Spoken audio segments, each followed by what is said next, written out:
doakan guru kita mudah-mudahan senantiasa diberikan sehat panjang umur, sehat wal afiah bi fadlillah wa rasulullah. Mudah-mudahan senantiasa diberi penjagaan oleh Allah Subhanahu wa taala dengan sebaik-baik penjagaan. Amin ya rabbal alamin. Alhamdulillah. Segala puji bagi Allah Tuhan yang Maha Esa, yang Maha Tunggal. Dan dialah Allah Subhanahu wa taala zat yang Maha Pengasih lagi Maha Penyayang, dan yang memberikan hidayah kepada hamba-hamba yang dikehendakinya, memberikan petunjuk kepada hamba-hamba yang dicintainya.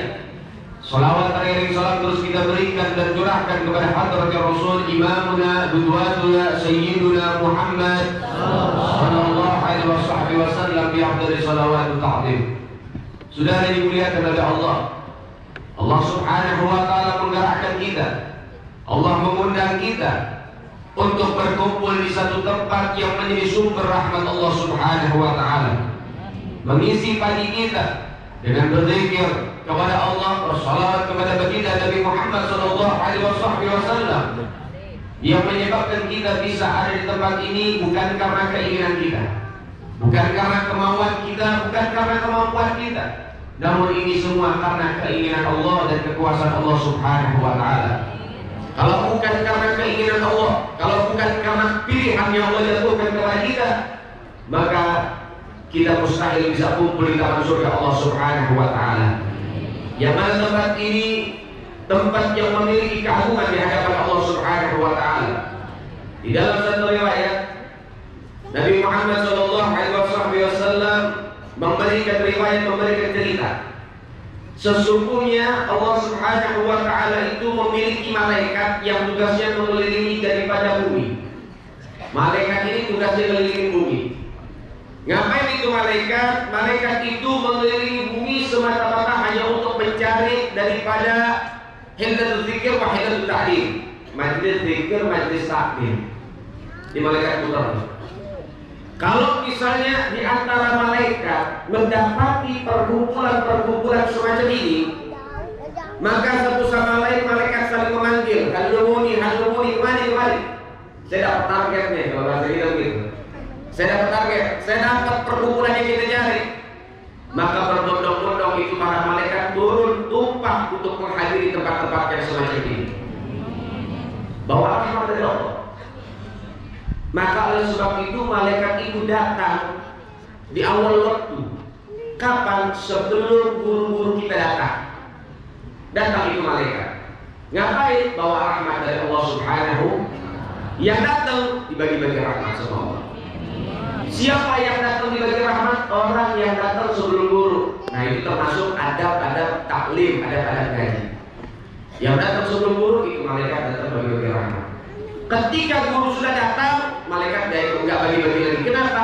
Duduk mendengarkan daripada wahyu Allah, mendengarkan hadis Nabi untuk disampaikan, sehingga malaikat khusyuk di dalam majlis tersebut.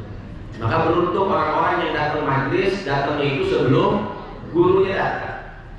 Kemudian setelah usai ini pengajian, usai majlis zikir, majlis ilmu, kembalilah ini malaikat kepada Allah Subhanahu wa taala. Berjumpa dengan Allah. Lapor, ya Rob, kami ini baru mendapati perkumpulan hamba-hambamu yang berzikir kepadamu ya Allah. Lalu kemudian Allah tanya sama malaikat, malaikat, itu hamba-hambaku itu yang berzikir, emang dia pernah melihat saya sampai mereka itu meluangkan waktu untuk mengingatku? Maka malaikat menjawab, belum pernah ya Allah.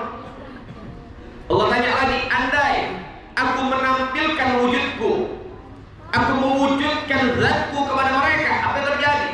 Maka malaikat mengatakan, otomatis mereka akan tambah beribadah kepadamu dan berzikir kepadamu ya Allah.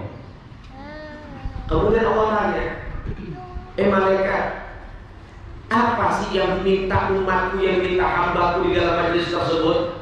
Maka malaikat mewakili kita, ya Allah, yang hamba-hambamu meminta mengharap kepadamu di majlis-majlis tersebut, hambamu meminta surgamu ya Allah. Kemudian Allah tanya, apakah hambaku pernah melihat surga? Maka malaikat menjawab, belum pernah ya Allah. Bagaimana kalau aku tunjukkan kepada mereka keindahan surga? Maka malaikat menjawab, otomatis hamba-hambamu akan tambah semangat untuk mendapatkan surga ya Allah. Di surga luar biasa. Ma la ainun ra'at wa la udhunun sami'at wa la khatara ala qalbi bashar. Keindahan surga itu yang mana tidak ada seorang hamba yang pernah melihat keindahan melebihi keindahan surga. Kita jalan-jalan keliling dunia, lihat tampilan-tampilan yang indah di setiap penjuru dunia. Kita lihat daripada sesuatu yang indah luar biasa yang membuat kita terkagum-kagum. Luar biasa indah ini. Dan lain sebagainya. Surga lebih indah dari itu. Kemudian tidak pernah kita mendengar suara yang mana merdunya melebihi kemerduan suara-suara di dalam surga. Sampai di dalam satu catatan riwayat, di dalam surga itu ada pohon, yang mana pohon ini kalau dihempas angin maka akan bergesekan ranting dengan rantingnya dan mengeluarkan suara. Ya sama kayak di dunia, kalau pohon ditiup angin ada gesekan ranting. Tapi kalau di dalam surga, gesekan ranting itu mengeluarkan suara yang apabila suara gesekan ranting itu didengar oleh hamba Allah yang ada di bawahnya, maka sang hamba akan terbang mau kepayang selama 1000 tahun karena indahnya suara gesekan ranting yang ada di dalam surga. Itu baru melawan gesekan ranting di dalam surga, suaranya indah macam itu. Apalagi suara-suara yang lain, apa? Suara zikirnya para malaikat, suara zikirnya para sholihin, luar biasa.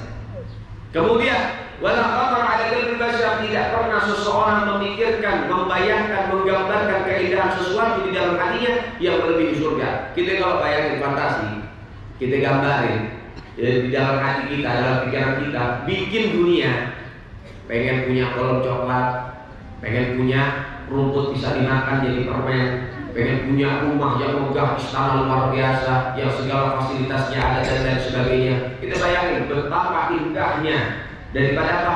Bayangan kita mengenai sesuatu negeri surga lebih indah dari itu. Luar biasa. Ini malaikat wakilin kita bilang sama Allah, ya Rabb, hamba-hambamu mengharapkan surga. Kemudian Allah tanya, selain surga apa yang diminta sama hambaku? Maka malaikat menjawab, ya Rabb, hambamu meminta untuk supaya engkau menjauhkan mereka dari neraka-Mu, menyelamatkan mereka dari neraka-Mu ya Rabb. Kemudian Allah tanya, apakah hamba-hambaku pernah menyaksikan dahsyatnya neraka? Maka malaikat menjawab, belum pernah ya Allah. Kalau aku tunjukkan kepada mereka apa yang terjadi, maka tambah takut hamba-hambamu kepadamu dan tambah semangat untuk berzikir kepadamu ya Allah. Di neraka luar biasa kita sering dengar bagaimana siksaan-siksaan Allah Subhanahu wa taala di dalam neraka, yang mana ada yang makan daripada apa?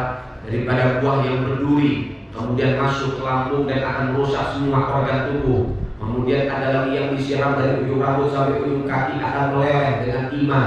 Kemudian akan ditusuk dengan yang namanya daripada besi yang panas. Kemudian ada lagi yang perutnya membengkak sampai pecah. Ada yang kepalanya dihantam dengan palu sampai pecah, kembali lagi, terus berulang-ulang sampai dia meninggal. Lalu kemudian Allah mengatakan apa? Betul, apakah mereka itu mengharapkan surga dan mereka takut dengan neraka, wahai para malaikat? Maka malaikat lebih menekankan lagi, betul ya Allah. Ini bukan Allah Ta'ala, Allah Ta'ala ini maha tahu. Namun Allah Ta'ala ini ingin memberikan ibrah kepada kita. Apa yang Allah lakukan? Allah mengatakan, hai para malaikat, saksikanlah kalian apa yang mereka minta dari surga akan aku berikan, dan apa yang mereka minta dari penjagaan neraka akan aku berikan.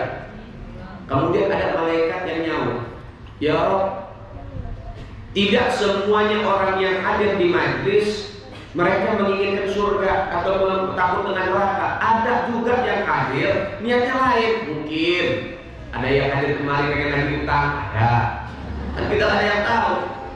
Nah iya, mungkin kita punya utang. Itu orang nagih nggak keluar mulu, nyari di rumah, kadang-kadang kita ngumpet terus. Nah ini orang tahu, ini Pak Haji ini suka ngaji nih. Ini Pak Haji suka ngaji. Kalau petani di rumah kagak datang ini. Udah aku tungguin di majelis taklim dah.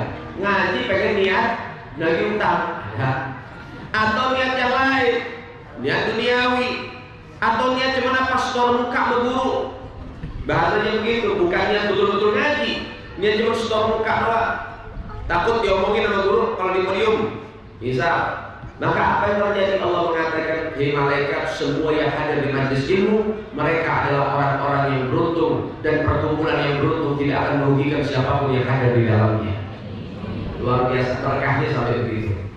Maka oleh sebab itu sudah ada dimuliakan oleh Allah, ayo istiqomah. Istiqomah di majlis-majlis yang semacam ini. Istiqomah di perkumpulan-perkumpulan yang semacam ini. Perkumpulan yang semacam ini yang bala musibah, bencana itu karena perkumpulan-perkumpulan macam ini. Kalau kita bicara bala, kalau kita bicara musibah, mungkin Indonesia ini menjadi negara pertama yang harus dihancurin sama Allah Ta'ala. Kenapa demikian?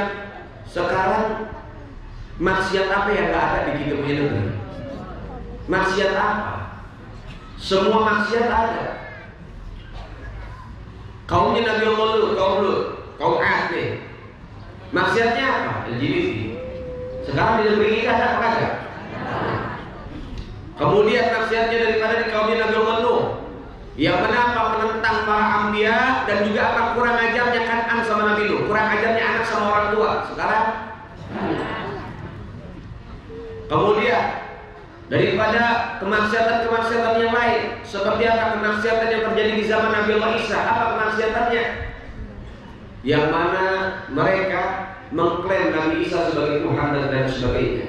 Sekarang yang aku Tuhan,